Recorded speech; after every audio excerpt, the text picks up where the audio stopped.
În acest clip îți voi propune 7 metode de a monetiza canalul tău, chiar dacă nu îndeplinești condițiile impuse de YouTube. Dacă vrei să știi cum să domini YouTube și Google, te invit să te abonezi la acest canal.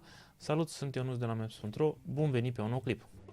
După cum știți, de pe 20 februarie YouTube a schimbat regulile privind monetizarea unui canal.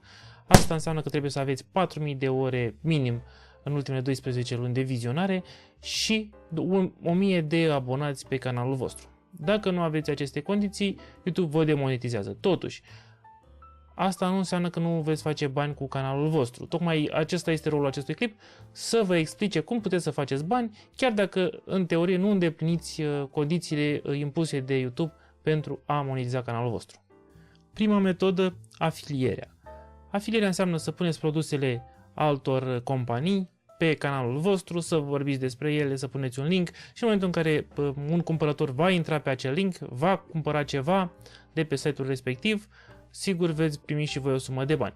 În cea mai mare parte, afilierea înseamnă 1% până în 50% din banii respectiv. Lucru foarte bun, nu trebuie să aveți niciun produs, pur și simplu puneți acel link și obțineți bani. Varianta numărul 2. Vindeți propriile produse. Partea pozitivă, 100% din profit este al vostru, partea negativă este că trebuie să creați un produs care să se vândă, un produs care să fie dorit de către public. Bineînțeles, cerul este limita, pentru că puteți să faceți de la produse promoționale gen tricouri, căni, până la, eu știu, orice altceva care este al vostru, care l-ați produs voi și pe care puteți să-l vindeți la orice preț considerați voi că se va putea vinde pe canalul vostru.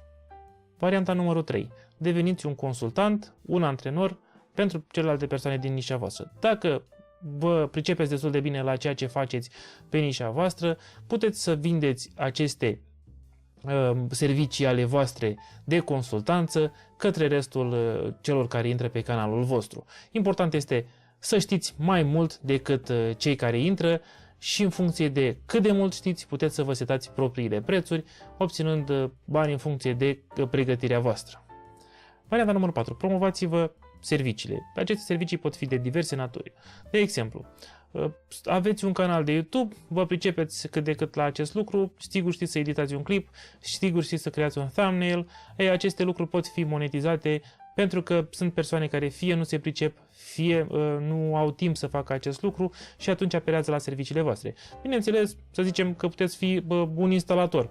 La fel, vă creați unele clipuri în care arătați ce faceți și așa mai departe și alte persoane vă văd și apelează la serviciile voastre. Important este că YouTube-ul are o putere foarte mare, fiind al doilea motor de căutare după Google și fiind deținut de Google, este promovat intens de acesta. Varianta numărul 5. Crearea de oportunități. Cum puteți să faceți acest lucru? Două variante. Una, faceți clipuri prin care trimiteți utilizatorii canalului vostru către anumite site-uri de unde puteți să vindeți orice doriți voi. Din nou, cerul este limita, puteți să faceți orice tip de vânzare sau, și mai clar, trimiteți către o singură pagină unde utilizatorii vor primi ceva gratuit, își vor introduce adresa de e-mail și cu această ocazie v-ați asigurat încă o adresă de e-mail în lista voastră, putând astfel în lista aceea de e-mailuri să aveți diversi clienți în funcție de ofertele voastre, în funcție de oportunitățile pe care le creați voi în timp. Aceștia vor rămâne clienți fideli, vor rămâne oameni care vor primi constant e-mail-uri de la voi, mesaje de la voi, ofertele voastre, pentru că au optat pentru acest lucru, introducând e-mailul respectiv. Varianta numărul 6. Clipurile sponsorizate. O persoană fizică, un agent comercial și așa mai departe vă va oferi o sumă de bani pentru a face un clip în care să vorbiți despre serviciile sale, despre produsele sale și așa mai departe. Nu trebuie să aveți un canal mare, important este nișa și important este să aveți o comunitate activă. E foarte important acest lucru, de aceea, repet, cel mai important bun al unui canal este comunitatea și, de asemenea, v-am tot repetat, aveți grijă să nu faceți conținut din foarte multe domenii pentru că chiar nu contează. Important este să aveți o nișă pe care să o puteți monetiza. Varianta numărul 7. Patreon. Patreon este un site unde vă puteți crea comunități, unde pentru a face parte din aceste comunități, membrii vor plăti o sumă de bani. Din această sumă de bani, 90% din ea vă revine vouă, 5% rămâne la Patreon. Este un schimb foarte bun din punctul meu de vedere, pentru că ei se ocupă de tot ce înseamnă logistica acestei comunități, dar cu o condiție, să oferiți și voi ceva în schimb acelei comunități. Oamenii trebuie să știe foarte clar ce primesc de la voi, de la, eu știu, consultanță până la diverse alte servicii pe care le oferiți voi.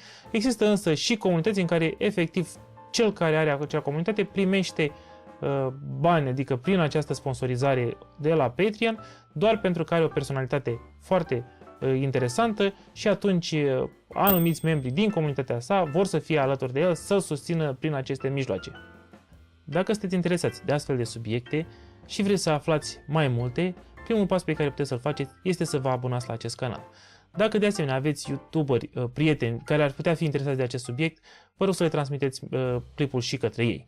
Iar eu până data viitoare vă urez SEO plăcut!